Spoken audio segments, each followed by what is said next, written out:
आज इस क्लास में हम कबीलाई मुखिया के बारे में डिस्कस करेंगे। इस क्लास के थ्रू आप स्पोर्ट एनसीईआरटी राम शरण शर्मा की बुक के पढ़ने के तरीके को सीख पाएंगे यदि आप क्लास को रेगुलर फॉलो करते हैं और वीडियो को अंत तक देखते हैं। इसके थ्रू आप इस एनसीईआरटी के कॉन्सेप्ट और एनसीईआरटी के फैक्ट से यूपीएससी और स्टेट पीसीएस एग्जाम में क्वेश्चंस बनने का या पूछने का जो मल्टीपल अप्रोच होता है, मल्टीपल एंगल होता है, आप उसे भी सीख पाएंगे। इस बुक के भीतर किस चैप्टर किस टॉपिक्स पे आप ज्यादा फोकस करें, किस पे कम फोकस करें, यानी आप अपने टाइम को स्मार्ट तरीके से कैसे यूटिलाइज करें, ये अप्रोच भी आपको सीखने को मिलेगा। आज का जो फोकस पॉइंट है कबीलाई मुखिया। कबीला क्या होता है? कबीला जनजातीय लोगों का एक समूह होता था। कबीला जनजातीय लोगों का एक समूह होता था और जो उसका प्रमुख होता है, जो उसका मुखिया होता है, उसी को क्या बोलते हैं? कबीलाई मुखिया। तो जो कबीलाई मुखिया है वो क्या होता है? राजन होता था। राजन जो कबीलाई मुखिया है वो कौन होता था? राजन होता था। इस राजन के पास असीमित शक्ति नहीं होती थी। इस राजन के पास जो कबीले का मुखिया होता था इसके पास असीमित शक्ति नहीं होती थी।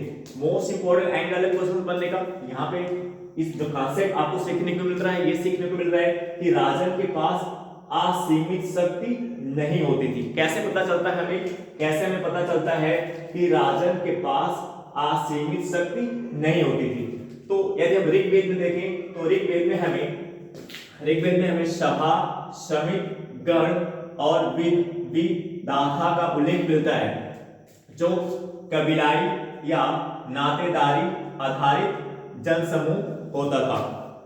ऋग्वेद में हमें सभा, समिति, गण, विदाथा का उल्लेख मिलता है, जो कबीलाई या नातेदारी आधारित जनसमूह होता था।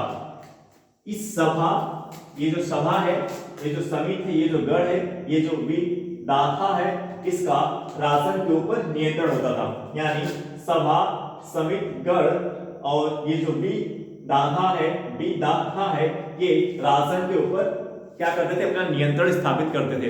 यानी इस राजन के ऊपर किसका नियंत्रण होता था? सभा का, समिति का और गण का, और विदाथा का इस राजन के ऊपर क्या होता था? नियंत्रण होता था, जिस कारण राजा अपनी असीमित शक्ति का प्रयोग नहीं कर पाता था। इस कारण हम कहते हैं कि राजन के पास क्या है? असीमित, जो राजन है इसके पास असीमित शक्ति नहीं होती थी। राजन के पास असीमित शक्ति नहीं होती थी, यानी राजन के पास सीमित शक्ति होती थी। राजन के पास क्या है? सीमित शक्ति होती थी। राजन के पास सीमित शक्ति होती थी मींस राजन के पास असीमित शक्ति नहीं थी। क्यों नहीं थी? ये पॉइंट में क्लियर कर दिया। अब यहाँ पे देखें यूपीएससी एग्जाम में कैसे स्टेटमेंट के रूप में आपके सामने रख सकता है। जैसे यूपीएससी एग्जाम में क्वेश्चन में डाल दिया कि ऋग्वैदिक काल में जो राजन की शक्ति थी वो असीमित होती थी। ऋग्वैदिक काल में राजन की शक्ति असीमित होती थी, तो स्टेटमेंट क्या हो जाएगा? गलत हो जाएगा। स्टेटमेंट क्या है? गलत है। क्यों? क्योंकि हम क्या सीख रहे हैं कि राजन के पास असीमित शक्ति नहीं थी। ठीक है, राजन का जो पद है वो क्या होता था? वंशानुगत होता था। राजन का जो पद है वो क्या होता था? वंशानुगत होता था। यदि राजन के कार्य की बात करें तो जो राजन का कार्य है वो जनजातियों की रक्षा करना। राजन का जो कार्य है, कार्य भी यूपीएससी एग्जाम में, स्टेट पीसीएस एग्जाम में क्वेश्चन बनने का एक एंगल है। यदि आप 2018 से 2024 के प्रीवियस क्वेश्चन पेपर का यूपीएससी का स्टेट पीसीएस का एनालिसिस करें तो जो नया ट्रेंड आ रहा है वहां पे आप जो वर्क है, जो कार्य है, कार्य से, उसकी इंपॉर्टेंस से, उसकी विशेषताओं से भी क्वेश्चंस प्रीलिम्स एग्जाम में पूछे जा रहे हैं यूपीएससी और स्टेट पीसीएस, खास तौर से यूपीएससी और यूपी पीसीएस एग्जाम में। तो इसलिए जो राजन का कार्य है वो भी क्वेश्चंस बनने का एक इंपॉर्टेंट एंगल है। यदि राजन के कार्य की बात करें तो राजन का कार्य क्या है? जनजातियों की रक्षा करना और इन जनजातियों के मवेशियों की रक्षा करना, इन जनजातियों के मवेशियों की रक्षा करना और इसके लिए युद्ध करना। राजन का कार्य क्या है? जनजातियों की रक्षा करना, इन जनजातियों के मवेशियों की रक्षा करना और इन मवेशियों के लिए युद्ध करना। मवेशियों के लिए युद्ध करना क्यों? अब यहाँ पे आप जरा देखिए, ऋग्वेद में अगर हम ऋग्वेद में देखें तो गाय का 176 बार उल्लेख मिलता है। ऋग्वेद में हमें गाय का 176 बार उल्लेख मिलता है। इससे पता चलता है कि ऋग वैदिक काल में जो गाय है वो काफी महत्वपूर्ण था। ऋग वैदिक काल में जो गाय है ये काफी महत्वपूर्ण था, ये इकोनॉमिक्स का, अर्थव्यवस्था का एक महत्वपूर्ण स्रोत था। क्यों? क्योंकि ये जो गाय है ये धन का महत्वपूर्ण स्रोत माना जाता है। ऋग वैदिक काल में जो गाय है, ऋग वैदिक काल में जो गाय है ये धन का महत्वपूर्ण स्रोत माना जाता था। और आप देख रहे हैं कि ऋग्वेद में गाय का 176 बार उल्लेख मिलता है। इससे गाय की महत्व का पता चलता है कि गाय का महत्व कितना ज्यादा था ऋग वैदिक काल में। और इस तरह से युद्ध का क्या बना, जो गाय है ये युद्ध का क्या बनता था, कारण बनता था। तो ये जो राजन है, ये जो राजन है ये मवेशियों की रक्षा करता था। जो राजन है इस जनजातियों की रक्षा करता था और जनजातियों के मवेशियों की रक्षा करता था। मवेशियों की किसकी रक्षा, गायों की। जो गायों के लिए युद्ध होते थे, जो गायों के लिए युद्ध होते थे वो युद्ध कौन करता था, राजन करता था। गाय को लेकर के जो युद्ध होता था, गाय को लेकर जो युद्ध होता था वो कौन करता था, राजन करता था। किसकी तरफ से करता था, जनजातीय लोगों की तरफ से करता था। तो आप देख रहे हैं कि जो राजन के कार्य है वो जनजातियों की रक्षा करना है और जनजातियों के मवेशियों की रक्षा करना है। और इन मवेशियों के लिए राजन क्या करता था, युद्ध करता था। इन मवेशियों के लिए राजन क्या करता था, युद्ध करता था। किसकी तरफ से, जनजातियों की तरफ से युद्ध करता था। इसके साथ ही साथ राजन का और कार्य क्या है, देवताओं से प्रार्थना करता। देवताओं से प्रार्थना करना राजा का कार्य क्या है, देवताओं से प्रार्थना करना। किसके लिए, इन जनजातियों के लिए। जो राजन है ये देवताओं से प्रार्थना करता था। किन के लिए करता था, इन जनजातियों के लिए करता था और इनके मवेशियों की रक्षा के लिए करता था। जो ये राजन है, ये जो राजन है देवताओं से प्रार्थना करता था। किसके लिए करता था, जनजातियों के लिए करता था और उनकी मवेशियों की रक्षा के लिए करता था। यदि हम इस राजन के चुनाव की बात करें तो राजन का जो चुनाव है वो समिति नामक जनजाति सभा के द्वारा होता था। जो राजन का चुनाव है वो समिति नामक जनजाति सभा के माध्यम से होता था। राजन का महत्वपूर्ण एक इंपॉर्टेंट कीवर्ड है जिसका संबंध राजन से होता है, वो पुरोहित। पुरोहित जो है, पुरोहित या ब्राह्मण, पुरोहित जिसको हम ब्राह्मण भी कह सकते हैं, इस पुरोहित का यानी इस ब्राह्मण का राजन के साथ महत्वपूर्ण संबंध होता था। ये जो पुरोहित है राजन के दैनिक प्रशासन में सहायता करता था। ये जो पुरोहित है यानी ये जो ब्राह्मण है, ये जो पुरोहित है यानी ये जो ब्राह्मण है, ये इसका राजन के साथ महत्वपूर्ण संबंध होता था। कैसे? तो ये जो पुरोहित है राजन के दैनिक प्रशासनिक कार्यों में राजन की सहायता करता था। ये जो पुरोहित है वो राजन के दैनिक प्रशासनिक कार्यों में राजन की सहायता करता था। तो राजन के दैनिक प्रशासनिक कार्यों में सहायता कौन करता था, राजन के दैनिक प्रशासनिक कार्यों में सहायता कौन करता था, ये पुरोहित करता था। इसके साथ ही साथ ये जो पुरोहित है ये राजन के कृत्यों की कार्यों की प्रशंसा भी करता था। ये जो पुरोहित है यानी ये जो ब्राह्मण है ये राजन के कृत्यों की भी प्रशंसा करता था। किस लिए करता था? ये जो पुरोहित है राजन की कृत्यों की प्रशंसा किस लिए करता था, गायों की प्राप्ति के लिए करता था और दासियों की प्राप्ति के लिए करता था। इसके पीछे का इसका मोटिव क्या था? ये जो पुरोहित है, ये पुरोहित जो राजन के कृत्यों की प्रशंसा कर रहा है, इसके पीछे का क्या रीजन है? क्योंकि ये जो पुरोहित है ये राजन से उपहार के रूप में क्या प्राप्त करना चाहता है, ये जो पुरोहित है ये जो पुरोहित है ये राजन से उपहार के रूप में क्या प्राप्त करना चाहता है, गाय प्राप्त करना चाहता है और क्या, दासियों की प्राप्ति के लिए। तो ये जो पुरोहित है राजन की प्रशंसा किस लिए करता था, ये जो पुरोहित है राजन के कृत्यों की प्रशंसा किस लिए करता था, गायों की प्राप्ति के लिए करता था, उपहार में गायों की प्राप्ति के लिए और दासियों की प्राप्ति के लिए करता था। क्योंकि आप देख सकते हैं कि ऋग वैदिक काल में गाय कितना ज्यादा इंपॉर्टेंस था, गाय का महत्व था। इसके साथ साथ हम पुरोहितों की बात करें तो हम दो पुरोहितों का उल्लेख कर सकते हैं। एक पुरोहित कौन थे, वशिष्ठ थे और दूसरे पुरोहित कौन थे, विश्वामित्र। यहाँ पे हम पुरोहितों, अगर पुरोहित की बात करें तो हम दो पुरोहितों का उल्लेख कर सकते हैं। कौन थे, वशिष्ठ थे और कौन थे, विश्वामित्र। ये जो वशिष्ठ हैं ये क्या थे, रूढ़िवादी थे। ये जो आपके वशिष्ठ पुरोहित हैं ये क्या है, रूढ़िवादी थे। और ये जो आपके विश्वामित्र पुरोहित हैं, आपके पुरोहित में जो ये आपके विश्वामित्र हैं, ये क्या थे? उदारवादी थे। ये क्या थे? उदारवादी थे। तो आप देख रहे हैं कि जो वशिष्ठ हैं ये क्या है? रूढ़िवादी हैं, और जो आपके विश्वामित्र हैं ये क्या है? उदारवादी। ये क्या है? उदारवादी है। ये क्या है? उदारवादी। अब यहाँ पे आप देख सकते हैं कि ये जो विश्वामित्र हैं, इस विश्वामित्र ने गायत्री मंत्र की रचना की। इस विश्वामित्र जो उदारवादी है, पुरोहित में विश्वामित्र जो क्या है? उदारवादी हैं। इन्होंने किसकी रचना की? गायत्री मंत्र की रचना की। इस गायत्री मंत्र की रचना किसके लिए की? आर्यों की समृद्धि के लिए।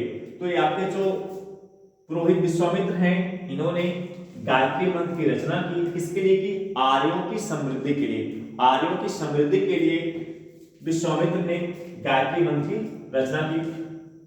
इस गायत्री मंत्र की रचना का उच्चारण किसके पास नहीं था? किसको नहीं था? इस गायत्री मंत्र के उच्चारण का अधिकार किसको नहीं प्राप्त था? महिलाओं और शूद्रों को नहीं प्राप्त था। एक मोस्ट इंपोर्टेंट कीवर्ड है क्वेश्चन बनने का ये।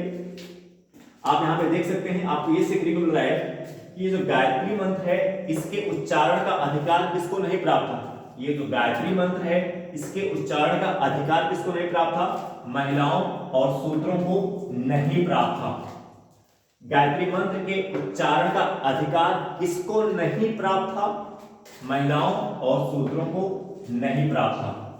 गायत्री मंत्र के उच्चारण का अधिकार महिलाओं और शूद्रों को नहीं प्राप्त था। अब ये यूपीएससी एग्जाम में क्वेश्चंस बनने का एक इंपॉर्टेंट एंगल है।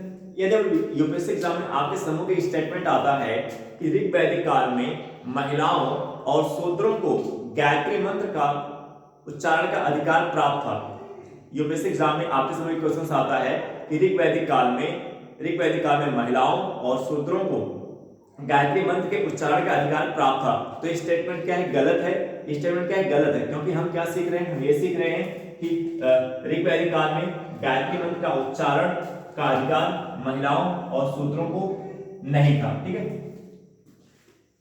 3 उच्च वर्णों का एकाधिकार था। इस गायत्री मंत्र के उच्चारण पर 3 उच्च वर्णों का एकाधिकार था: ब्राह्मण, क्षत्रिय और वैश्य। इस गायत्री मंत्र में 3 उच्च वर्णों का एकाधिकार था। कौन? एक ब्राह्मण, क्षत्रिय और वैश्य। तो ये पॉइंट क्लियर हो गया। यहाँ पे एक पॉइंट आप देखें जो मोस्ट इंपोर्टेंट एंगल है। यहाँ पे भी हम आपको बता रहे थे कि ये जो ऋग्वेद है, ऋग्वेद में सभा, समिति, गण और विदाथा का उल्लेख मिलता है, जो क्या होता है? कबीलाई या नातेदारी आधारित जनसमूह होता था। इसका कार्य क्या था? इसका कार्य क्या है? सभा, समिति, गण का इसका कार्य क्या है? विचार विमर्श करना, धार्मिक आयोजन करना और राशन पर नियंत्रण करना। इस सभा, समिति, गण, विदाथा का कार्य क्या इसका वर्क है? इसका वर्क क्या है? विचार विमर्श करना, राजा को सलाह देना और राजन पर नियंत्रण स्थापित करना और धार्मिक आयोजन करना। तो यहाँ पे आपको सीखने को मिल रहा है कि जो हमें ऋग्वेद में हमें सभा, समिति, गण, विदाथा का उल्लेख मिलता है, जो कबीलाई या ये जो सभा है, ये समिति है, गण है, ये विदाथा क्या होता है? ये क्या होता है? सभा, समिति, गण, विदाथा ये क्या होता है? ये कबीलाई या नातेदारी आधारित जनसमूह होता था। कबीलाई या नातेदारी आधारित क्या है? जनसमूह होता था। इसका वर्क क्या है? विचार विमर्श करना, राजन को सलाह देना, राजन को परामर्श देना, सलाह देना। इसके साथ ही साथ आपने सीखा था कि राजन पर नियंत्रण भी करता था। राजन पर ये नियंत्रण भी करता है। इसके साथ ही साथ ये क्या करता है? ये लोग समिति, सभा, गण का और एक कार्य क्या है? धार्मिक आयोजन करना। एक मोस्ट इंपोर्टेंट फैक्ट है, ऋग वैदिक काल में महिलाएं भी मोस्ट इंपोर्टेंट एंगल क्वेश्चन बनने का, ऋग वैदिक काल में महिलाएं भी ऋग वैदिक काल में महिलाएं भी सभा समिति गण और भी दाखा में पार्टिसिपेट भाग ले सकती थी। ऋग वैदिक काल में महिलाएं भी सभा समिति गण और भी दाखा में पार्टिसिपेट यानी भाग ले सकती थी। अब अगर यूपीएससी एग्जाम में कैसे इस एंगल से क्वेश्चन पूछ सकता है आपके समूह, अगर आपके समूह के स्टेटमेंट यूपीएससी एग्जाम में आता है कि ऋग वैदिक काल में महिलाएं सभा समिति में भाग नहीं ले सकती थी, अगर आपके समूह की यूपीएससी एग्जाम में स्टेटमेंट आता है कि ऋग वैदिक काल में महिलाएं सभा समिति में भाग नहीं ले सकती थी, तो ये कथन क्या है? गलत है। ये क्या है? गलत है, क्योंकि हम क्या सीख रहे हैं? हम ये सीख रहे हैं कि ऋग वैदिक काल में महिलाएं सभा समिति गण और विदाथा में पार्टिसिपेट यानी भाग ले सकती थी। अब नेक्स्ट पॉइंट अगर हम देखें यहाँ पे जो डिस्कस करना है राजन के बाद और कौन आता है? राजन या राजा के बाद और कौन आता है? सेनानी या सेना प्रमुख आते थे। राजन के बाद सेनानी या सेना प्रमुख आते थे। ये जो सेना प्रमुख है ये किसका इस्तेमाल करते थे? भाला, कुल्हाड़ी और तलवार का इस्तेमाल करते थे। ये जो सेना प्रमुख है भाला, कुल्हाड़ी और तलवार का इस्तेमाल करते थे। एक मोस्ट इंपॉर्टेंट कीवर्ड है, क्वेश्चन बनेगा यहाँ पे, इस राजन के पास स्थायी सैन्य बल नहीं होता था। मोस्ट इंपॉर्टेंट एंगल क्वेश्चन बनेगा। हम क्या सीख रहे हैं? हम ये सीख रहे हैं कि राजन के पास स्थायी सैन्य बल नहीं होता था। अब यहाँ पे हमें ये सोचना चाहिए क्यों नहीं होता था? राजन के पास स्थायी सैन्य बल क्यों नहीं था? तो इसके पीछे का जो आधार है वो है कि राजन का जो कर संग्रह का आधार था ये बहुत ही छोटा था। राजन का जो कर संग्रह का आधार है, कर संग्रह का जो आधार होता था, जो टैक्स को कलेक्ट करने का आधार होता था वो बहुत ही कम था, क्योंकि इस राजन को जो कर प्राप्त होता था ये स्वेच्छा से कर प्राप्त होता था। यानी कबीले के लोग जो होते थे वो राजन को स्वेच्छा से अपनी इच्छा अनुसार कर देते थे। यानी राजन इसके लिए किसी अधिकारी को अपॉइंटमेंट नहीं किया था। यानी राजन जो है वो किसी से टैक्स वसूल नहीं करता था। राजन जो है किसी से टैक्स कर वसूल नहीं करता था। राजन को टैक्स या कर लोग स्वेच्छा से अपनी इच्छा अनुसार देते थे। इस प्रकार हम देख रहे हैं कि राजन का जो कर का आधार है वो बहुत ही छोटा है। और ऐसे में अगर आप स्थायी सेना रखना चाह रहे हैं तो आपके पास कर का आधार बड़ा होना चाहिए, क्योंकि अगर आप जो एक स्थायी सेना रखेंगे उसको आपको पे करना पड़ेगा, उससे आपको भुगतान करना पड़ेगा, क्योंकि आप फ्री में कोई काम नहीं करेगा। यदि एक राजन या राजा एक आर्मी बना रही है, बड़ी एक सेना बना रही और एक स्थायी सेना बनाने जा रही है, तो उसके लिए उसको भुगतान करना पड़ेगा। भुगतान कब कर पाएगा? जब उसके पास कर का आधार बड़ा होगा, यानी जब उस सोसाइटी से उस समाज से बड़े पैमाने पर टैक्स कर वसूल कर रहा हो तभी वो राजन एक स्थायी सेना रख पाएगा। तो यहाँ पे हम देख रहे हैं कि ये जो राजन है इसके राजन का जो कर का आधार है वो बहुत ही छोटा है, क्योंकि राजन को जो कर प्राप्त हो रहा है वो स्वेच्छा से प्राप्त हो रहा है, लोग अपनी इच्छा अनुसार उसको कर दे रहे हैं। तो इसलिए राजन के पास एक स्थायी सैन्य बल नहीं था, क्योंकि राजन के पास कर का जो आधार है वो बहुत ही छोटा है। और कर का आधार छोटा क्यों है? राजन के पास कर का आधार छोटा क्यों है? तो राजन के पास कर के आधार के छोटे होने का पीछे के कारण क्या है? क्योंकि जो कृषि जो ऋग वैदिक काल में कृषि हो रहा है, एग्रीकल्चर हो रहा है, वो बड़े पैमाने पर नहीं हो रहा है। इतना ही कृषि हो रहा है जिससे वो अपने खाने भर का मतलब वो प्रोडक्शन उत्पादन कर पा रहे हैं, अपनी जीविका का निर्वहन कर पा रहे हैं। यानी बड़े पैमाने पर कृषि नहीं है। ऋग वैदिक काल में जो कृषि है वो अधिशेष कृषि नहीं है, यानी बड़े पैमाने पर कृषि ऋग वैदिक काल में नहीं हो रहा है। तो कृषि का जो आधार वो भी क्या है? छोटा है। यानी ऋग वैदिक काल में कृषि बड़े पैमाने पर नहीं हो रहा है। तो अगर कृषि बड़े पैमाने पर नहीं होगा तो व्यापार भी बड़े पैमाने पर नहीं होगा, व्यापारिक मूवमेंट व्यापारिक एक्टिविटी भी बड़े पैमाने पर नहीं होगी। तो ऐसे में जो टैक्स है, आप उस सोसाइटी से टैक्स कैसे कलेक्ट करोगे जब उस सोसाइटी में इनकम ही नहीं है, इनकम ही छोटे पैमाने पर है। जब उस एक सोसाइटी के भीतर जब इनकम ही छोटे पैमाने पर है तो वहां से आप टैक्स कर कैसे बड़े पैमाने पर कलेक्ट कर पाओगे? क्योंकि कृषि का आधार बहुत ही छोटा है। कृषि का प्रोडक्शन उत्पादन कितना हो रहा है? इतना ही हो रहा है जिससे वो अपनी आजीविका चला पा रहे हैं। तो ऐसे में जब कृषि का आधार छोटा है तो व्यापार भी छोटा होगा, तो इनकम भी कम होगा। जब इनकम भी कम होगा तो सोसाइटी से आप बड़े पैमाने पर टैक्स कैसे ले सकते हो? तो आपको क्या सीखने को मिल रहा है कि राजन के पास क्या है? स्थायी सैन्य बल नहीं है। तो क्यों स्थायी सैन्य बल नहीं है? क्योंकि उसके इनकम का जो आय का आधार वो बहुत ही छोटा है। अब यहां पे अगर हम देखें तो आवश्यकता पर जब तो राजन जो है, अगर राजन को, क्योंकि यहाँ पे आप देख रहे हैं कि राजन जो युद्ध कर रहा है, राजन जो है युद्ध करता है, किसके लिए युद्ध करता है? मवेशियों के लिए युद्ध करता है। ये जो राजन है वो मवेशियों के लिए यानी गायों के लिए क्या करता है, युद्ध करता है। तो जब राजन मवेशियों के लिए यानी गायों के लिए युद्ध कर रहा है तो उसको सेना की तो जरूरत पड़ेगी। तो उसे जब सेना की जरूरत पड़ेगी तो सेना को कहां से ट्रेस करेगा, क्योंकि उसके पास तो स्थायी सेना है नहीं। तो वो सेना के रूप में किसका इस्तेमाल कर रहा है, व्रत का इस्तेमाल कर रहा है, गढ़ का कर रहा है, ग्राम का कर रहा है, श्रद्धा का कर रहा है। तो जो राजन है, जब राजन को सेना की जरूरत पड़ रही तो सेना के रूप में किसका इस्तेमाल कर रहा है, व्रत का, गढ़ का, ग्राम का, श्रद्धा का। ये कौन है, ये व्रत, गढ़, श्रद्धा, ग्राम क्या होता है, ये कबीलाई या नातेदारी आधारित क्या है, जन समूह होता था। ये जो व्रत है, गण है, श्रद्धा है, ग्राम है, ये क्या है, कबीलाई या नातेदारी आधारित क्या है, जन समूह होता था। यहाँ पे एक मोस्ट इंपोर्टेंट एंगल क्वेश्चन बनेगा आपको यहाँ पे, अगर हम ऋग्वैदिक काल के राजन की सैन्य व्यवस्था की बात करें, सैन्य सिस्टम की बात करें, तो आप यहाँ पे देख रहे हैं कि राजन के पास स्थायी सैन्य बल नहीं है।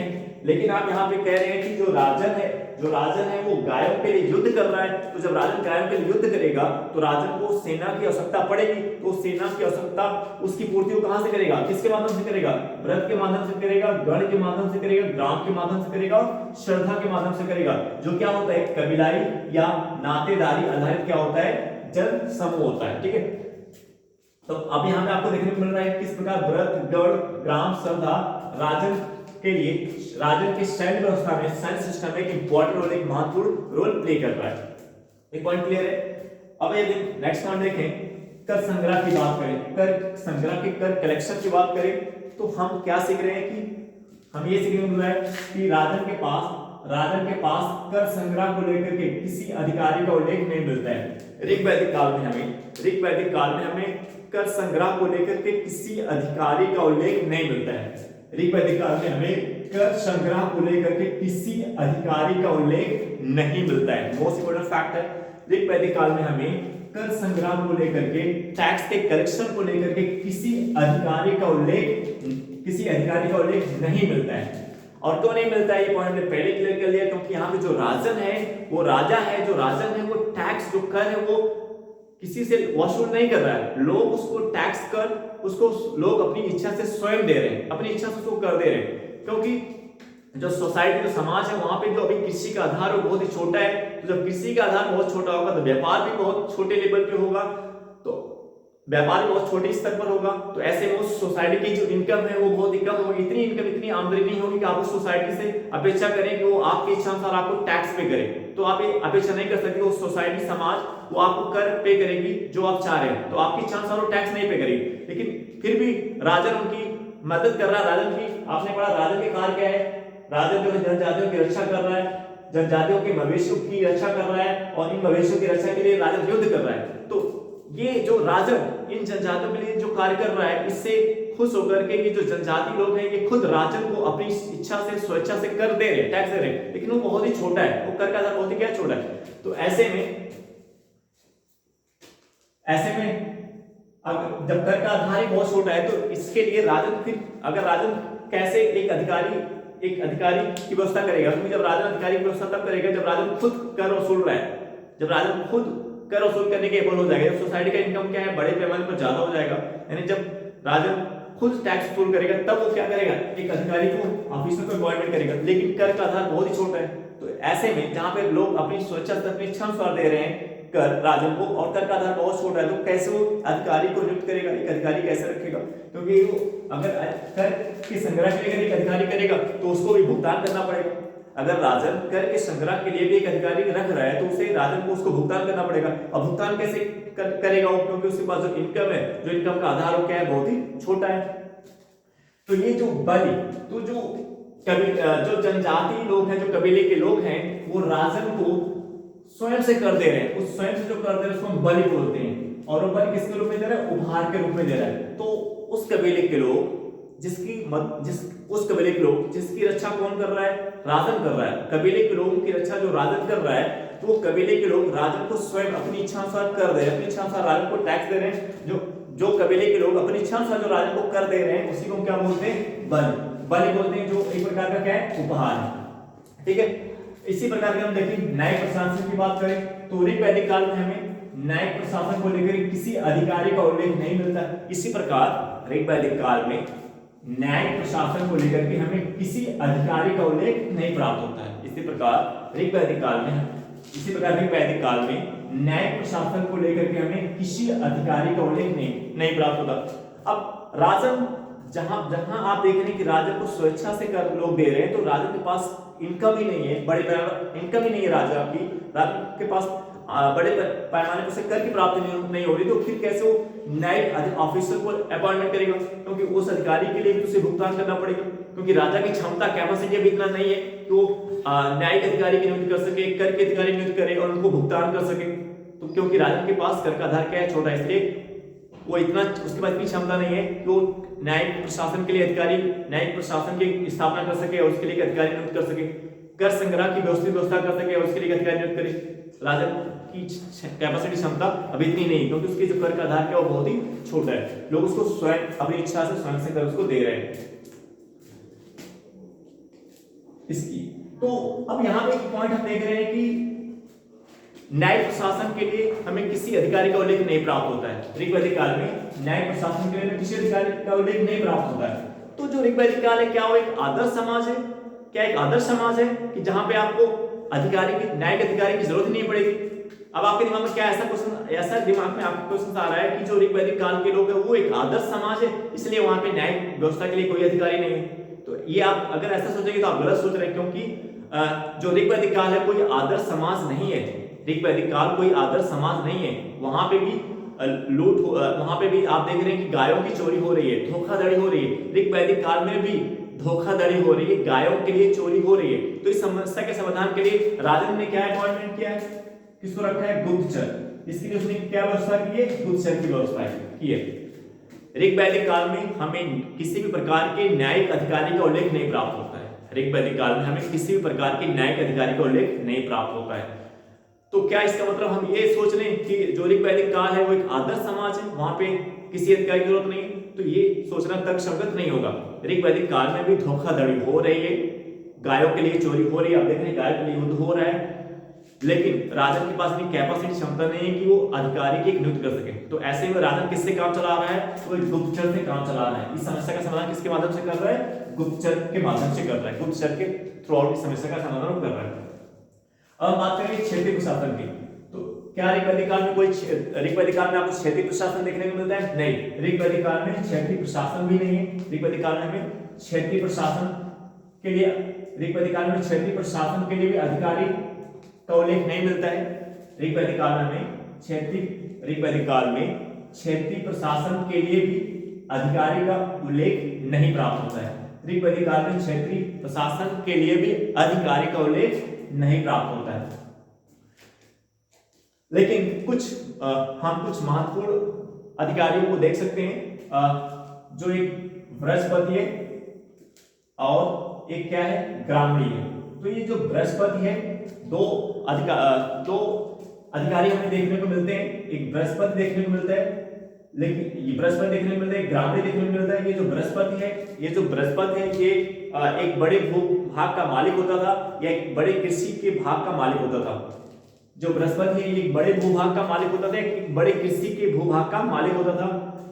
और इसी प्रकार जो ब्राह्मणी है ये ग्राम का प्रमुख होता था। ये जो ब्राह्मणी है ये भी किसका प्रमुख होता था? ग्राम का प्रमुख होता था। ये जो ब्राह्मणी है ये किसका प्रमुख होता था? ग्राम का प्रमुख होता था, जो किसके समान था? बृहस्पति के समान था। लेकिन ये कोई क्षेत्रीय प्रशासन के अधिकारी नहीं है। ये जो बृहस्पति है, जो ब्राह्मणी है, ये किसी क्षेत्रीय प्रशासन के ऑफिसर नहीं है, क्योंकि ऋग्वैदिक काल में हमें क्षेत्रीय प्रशासन के किसी भी अधिकारी का उल्लेख नहीं प्राप्त होता है। दो नाम हमें प्राप्त होते हैं ऋग्वैदिक काल में, एक बृहस्पति है, एक ब्राह्मणी है। इस बृहस्पति का अधिकार एक बड़े भूभाग पर होता था, यानी बड़े कृषि के भाग पर, बड़े भूभाग पर या बड़े कृषि के क्षेत्र पर होता था। और ये जो ब्राह्मणी है, ये ग्राम का क्या होता था? प्रमुख होता था। ठीक है। जिसकी शक्ति किसके समान थी? ब्राह्मणी की शक्ति किसके समान थी? बृहस्पति के समान होती थी। ये भी ब्राह्मणी भी बृहस्पति के समान क्या होता था? शक्तिशाली होता था। तो यहाँ पे इस आधार पर हम ये कह सकते हैं, इन सभी पॉइंट के आधार पर हम ये कह सकते हैं कि ऋग्वैदिक काल में कोई व्यवस्थित जन प्रणाली या प्रादेशिक प्रशासन नहीं था। इस इस एनालिसिस के आधार पर हम कह सकते हैं कि ऋग्वैदिक काल में कोई व्यवस्थित जन प्रणाली या प्रादेशिक प्रशासन नहीं था, क्योंकि लोग विकास की प्रक्रिया